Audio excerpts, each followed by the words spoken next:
So Marc Maron has been going on quite a tour lately. He's done a bunch of the Bro-y Rogan Sphere podcasts. Now he's doing some other podcasts as well. Here he is on Pod Save America. I'll show you the clip in a second. But he released a new comedy special, which I haven't watched it yet, but I plan on watching it either today or tomorrow because it looks like it's right up my alley. We saw some of the jokes, the Theo Von joke, and it's political clearly, but it's also got some other stuff in there. And I've been a fan of Marc Maron for a while, but I feel like he's gone up even more in my estimation these days because he's one of the leading voices in the comedy world that's going, hey, this Rogan Sphere stuff is bullshit. These guys are full of shit. These guys are grifters. These guys are pushing a message which is horrible for the country. They're lulling our way into fascism. They're beating up on trans people, beating up on immigrants at a time when their rights are being taken away from them at a rapid pace. And so he's sort of, he's going against the grain. And I respect the shit out of that. It's Anthony Jeselnik, it's him. There's only a handful of comedians that have been willing to say, like, hey, fuck this whole Rogan Sphere thing. Fuck the fact that stand-up comedy is now leaning right. You have other people who are starting to speak up to at least say that, like, come on, man, you guys don't know what you're talking about and you don't know what you're doing. You're in over your head. This is what Bill Burr has said. This is what Andrew Santino and Bobby Lee have said similar things that, like, reel it in a little bit. You guys are a little too self-serious. You guys are, helping to swing elections to a fucking bloated fascist buffoon. Like, maybe have a little bit of, be self-critical, just a touch, un poquito, maybe. And so, anyway, Marc Maron's leading that charge, and God bless him for it. He's really having like a late career renaissance here. He's always had the WTF podcast, but he's retiring that. But he's doing the rounds for his comedy special, going on all these podcasts. And he was asked what he thought about Bill Maher, and I thought this was interesting. Let's watch. What do you think about Bill Maher? I can't do it. Even that part is so relatable. That is so relatable. What do you think about Bill Maher? I can't do it. I always had a problem with his tone. I think I did politically correct years ago. Yeah, I'm sure you did. A couple of times maybe. Yeah. And I think I did real time maybe once or twice. Mm-hmm. But that's I don't. When you were dating Ann Coulter at the time. Oh yeah, that was a dark time. Mm-hmm. I tried to help her. Like, I feel... Is that real? Did he actually... Hold on. Okay, so it says, despite online rumors and jokes, there is no credible evidence that comedian Marc Maron has ever dated conservative commentator Ann Coulter. Okay. My autism got me there. I was like, wait, is he being literal, or are they joking? It's one of the problems. If you got to touch the tism, sometimes you're like, wait, I genuinely don't know. Are you joking or are you being serious? I can't tell. Bill, that there is this... And it happens with some of the other boomers. There's this desperate chasing of relevance that changes someone's mind in terms of how they approach what they do, and also kind of makes the whole undertaking feel desperate. And outside of his ideas about primarily, I think, wokeness, I don't know. It's just not for me. I know his joke he's got good joke writers who know how to write for his tone, but I can't see past the desperation and what he's willing to do to stay in the conversation. That was sort of devastating because every fucking word of that is true. So if Bill Maher sees this, that's going to hit at his core, bro. That is going to strike a nerve hard because that's all so true. The thing about Bill Maher is he's a wave rider. That's what he is. And so here, I mean, it's almost exactly what Marc Maron is saying here. He came to this like enlightened centrist grift. He came to it, I want to say, about 2 years after its peak, maybe even 3. Like, there was a moment, I'd say like 2017, 2018, maybe 2019, as late as 2020, maybe, you could get away with this enlightened centrist grift where you say, oh, I'm a lefty, but the left is really going crazy and they're out of bounds and they want men to play in women's sports and they want to vaccinate fetuses and they want to do this and they're all want to be afraid of the lefties. Like, and there was a big lane for that, dog. There was a big lane for that. To an extent, you had Jimmy Dore do that. You had Joe Rogan start going down that pipeline, albeit a lot slower than somebody like Jimmy. But effectively, it was wave riding, where people saw, hey, what's hot online? Okay, what's hot online is being anti-vax. All right, I'm going to be anti-vax. What's hot online is being anti-trans. Okay, I'm going to be anti-trans, right? And but Bill Maher, he's a boomer. legit a boomer.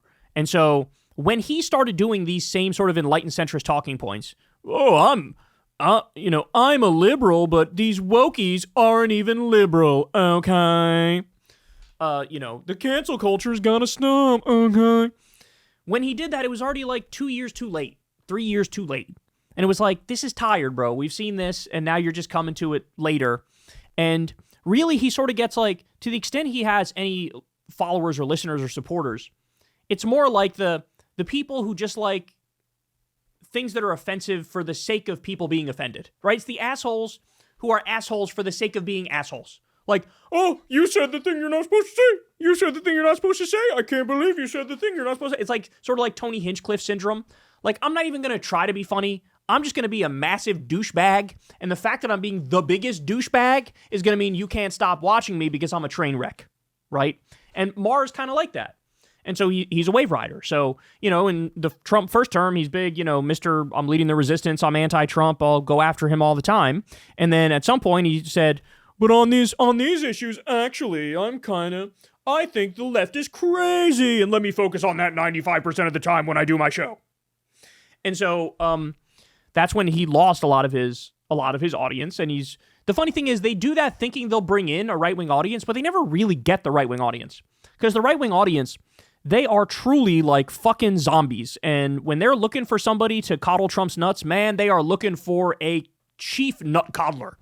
They're looking for somebody who's just slobbing on that knob 24/7, bro. They don't want to hear any nuance. They don't want to hear any slight addendums. They just want you to, Trump is right and everybody else is wrong and the fucking stupid fucking liberals. And so in this attempt to like get more right-wingers in the audience, you end up with fucking nobody. Right? And that's what happened. And I think he's right that you could tell he yearns for relevance.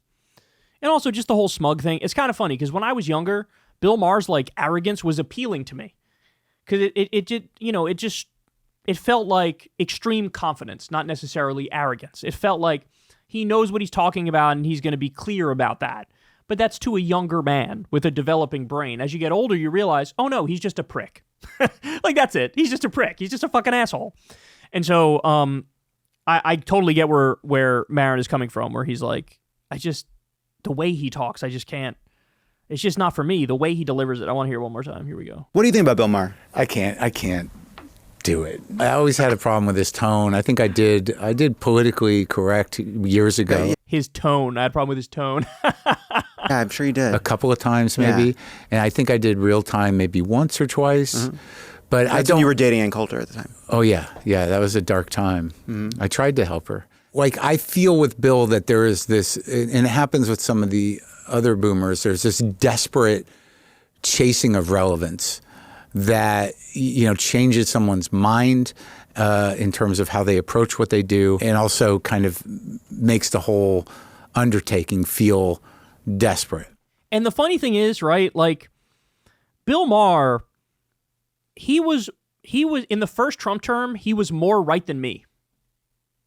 Right? Like I was the one saying, it's a little TDS to say he's not going to leave if he loses the election in 2020. Well, shit, he tried his best not to fucking leave, right? I was wrong, he was right. And so the tone that Maher struck in 2017, it was correct, but he was there before, I was. And now it's like, you don't get it. There is no more space for nuance. There just isn't. There's no space for this enlightened centrist garbage. There's no space for anything other than like, you have to be completely and utterly against this fascist coup. And that's the wild thing to me is that you see a bunch of people doing this enlightened centrist tap dance at a time when there is zero appetite for enlightened centrism. There is zero appetite for both sides, okay? Like, what? No, both sides. No, both sides.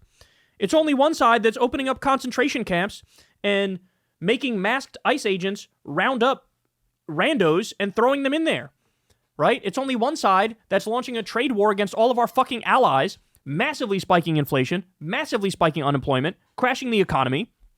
It's only one side that launched an illegal and offensive attack on Iran.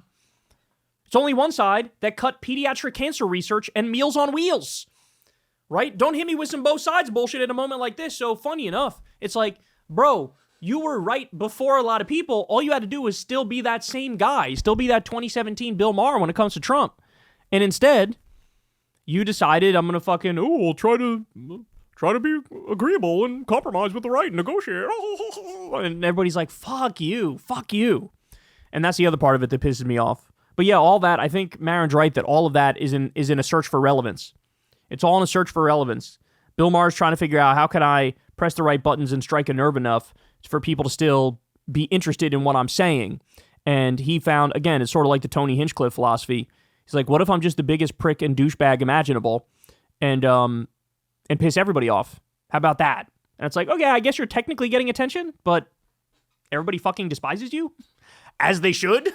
But yeah, Marc Maron quickly approaching GOAT status. Hey y'all, do me a favor and like and subscribe. It helps out big time in the algorithm. Click the bell as well for notifications when videos drop, and watch that video on screen right now. You know you want to.